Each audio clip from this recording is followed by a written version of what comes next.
2024 has been a wonderful year for indie games. We're talking Dredge, we're talking Power World, which took over the internet for like a month and everyone talked about it, and then since then it's gone. Haven't really heard about it. Still a pretty good game though.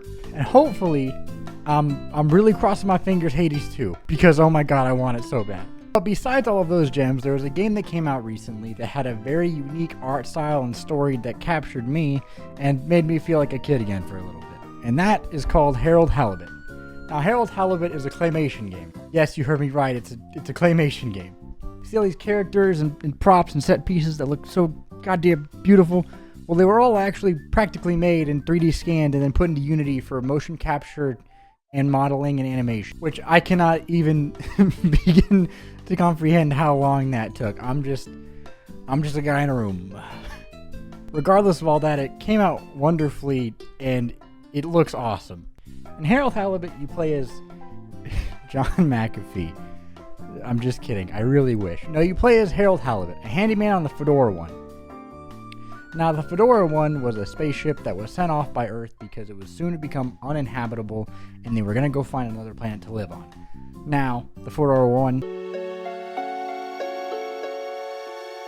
crash landed in a planet that is made entirely of an alien ocean. And this happens in the span of 260 to around 270 years. So you go around and repair certain things all over the spaceship whenever you're needed. And it takes a really interesting turn as you make bigger and bigger science discoveries the further you get into the game. And as I'm sure you can see, the art direction that they took is wonderful, and that's basically the sole reason that I bought the game.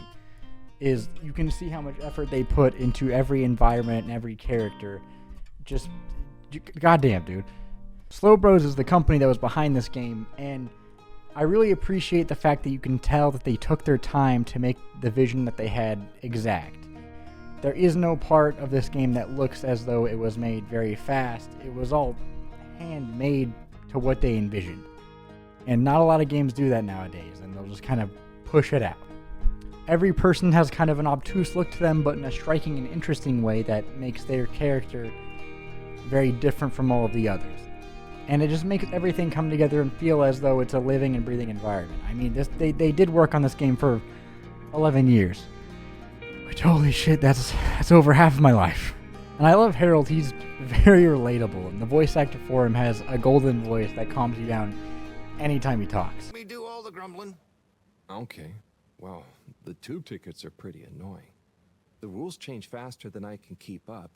I swear they do it just to confuse you into making mistakes so they can fine you. And it's not like they work all the time anyway, so what are you paying for? But other than that, he has a deeply human side to him that you can kind of tell from the very beginning of the game. He just really wants to be useful. I mean, he's a handyman. Which I feel like me, a lot of you also feel. For me, being helpful to others has been a really big, major way to show appreciation to the people that help you in your life and to show that you have a place in this world among them. Oftentimes in the game, you can tell that Harold kind of gets overlooked by some of these characters and kind of taken advantage of. And it's not always in these bigger, major ways. It's more subtle and kind of implied, like they don't necessarily value his time that much. Not caring for any plans that he had before asking him to fix something and just walking all over him. Which makes me want to kill them. Kill them all. Slaughter them. This is even further implied by whenever you look at each of the other characters, they have a very striking, unique outfit when compared to Harold, who has a button-up shirt, black pants, and a "Hi, how are you" haircut. So as a character, you really do root for him and hope that he grows as a person, and you get to see more of his human side as you play through the game. All of the other characters are enjoyable, but some of them are definitely stronger than others. Like my Alpha Sigma Chad male, whatever the fuck the kids are saying nowadays, boy Tommy over here. Love Tommy. Speaking of the story, I also really like the story. The story is kind of slow at the beginning, but it does pick up later on and has some optional but great cutscenes and some things that you don't want to miss. And it has some really quirky and fun humor that's just light banter, and it makes you happy. I recommend this game based on the story alone, but the later half will make you emotional. Sorry, dude. Holy shit. I don't want to spoil anything, but it definitely will pull you in and make you want to finish it once you get to that later half. It definitely feels like they took inspiration from Wes Anderson in some of the framing and color coordination that they use. there's a lot of scenes where it's just Harold is the main center of the camera, and the colors around the edge of the screen are very vibrant, much like Asteroid City or Fantastic Mr. Fox. And as well as the dialogue, just the light dialogue that's just unintentionally and just monotone, dry humor funny, which made me feel like a kid again watching Fantastic Mr. Fox. That was a key part of my childhood. And you get to watch as Harold, this uncomfortable person who doesn't know who he is really, kind of finds himself throughout the story and gets more comfortable with himself. However, and this is a big however, there was definitely things that I felt like were missing from the game. But I did expect this. At some point it does get tiring how much backtracking and how much dialogue you have to do in the first part of the game.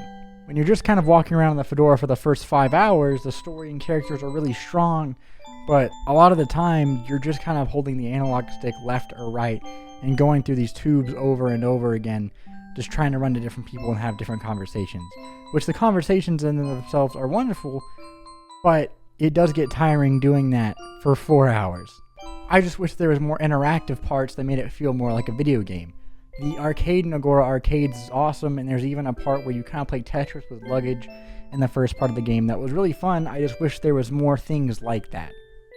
There are portions where it feels more like a movie rather than a video game. There are some game series that I think do this perfectly, like Limbo or Inside, where yes, you're kind of playing a story, but there are some parts where it's more game-oriented. I still really enjoyed the game, however, and I think that if you do like visual novels or very story-driven games, that you should absolutely get it, because it is a blast, and the story is definitely worth it.